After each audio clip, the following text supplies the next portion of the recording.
good day to all of us. So, my name is Beverly Ann Caputan Ganzo from Nursing 1A, and we're going to talk about the structure and function of the brain. So, what is a brain? So, brain is complex organ that regulates everything you do, like your sense, emotion, thoughts, memories, and movement. So the brain is a central processing unit of the body. So it functions crucial for nurses as it provides a foundation for comprehending neurological disorders, mental health conditions, and etc. So let's talk about the cerebrum first. The cerebrum is a wide range of high level activities, including thought, memory, and emotions. So, for the cerebrum, there are two, which are I mean rather four rather. So there are frontal lobe, parietal lobe, temporal lobe, and occipital lobe. So we're going to further discuss that after the cerebellum. So let's go to cerebellum next. So the main function of the cerebellum is the coordination and refinement or voluntary motor movements, along with maintaining balance, posture, and equilibrium, which is balance.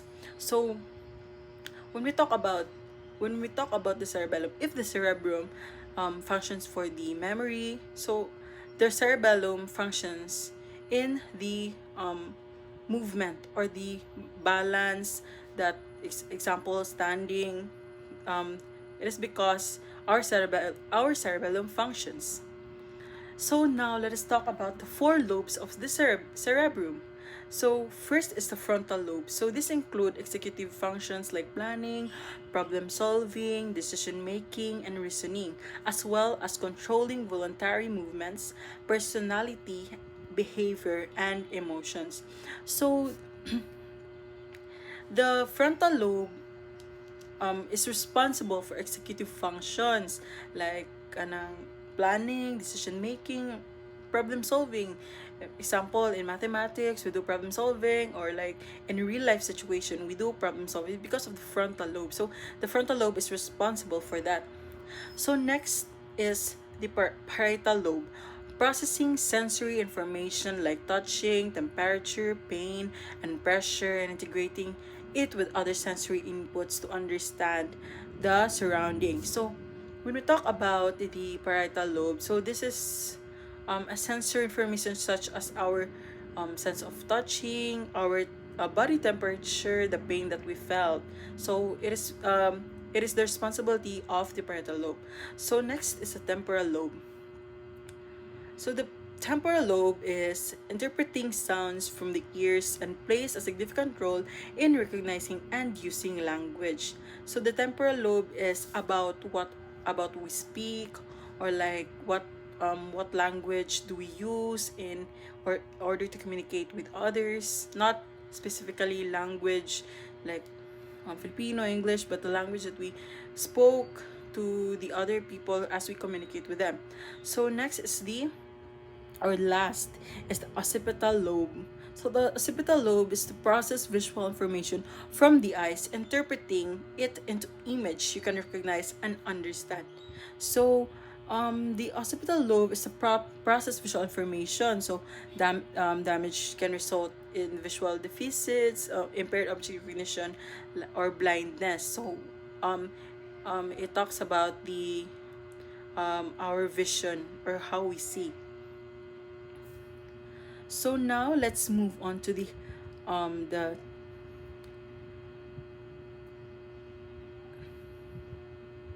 the two dencephalon, which are the thalamus and the hypothalamus. So let's first talk about the hypothalamus. So hypothalamus is a region of the forebrain below the thalamus, which coordinates both the autonomic nervous system and activity of the pituitary. So basically, hypothalamus regulates body temperature, our hunger, thirstiness, sleep cycles, and even hormone release. So next is the thalamus. So thalamus, a central brain structure located deep within the midbrain that acts as a major relay station for sensory and motor signals. So basically, the thalamus, in short definition, a relay station for sensory and motor information traveling to and from the cerebral cortex. So next, let's move on to the brainstem. So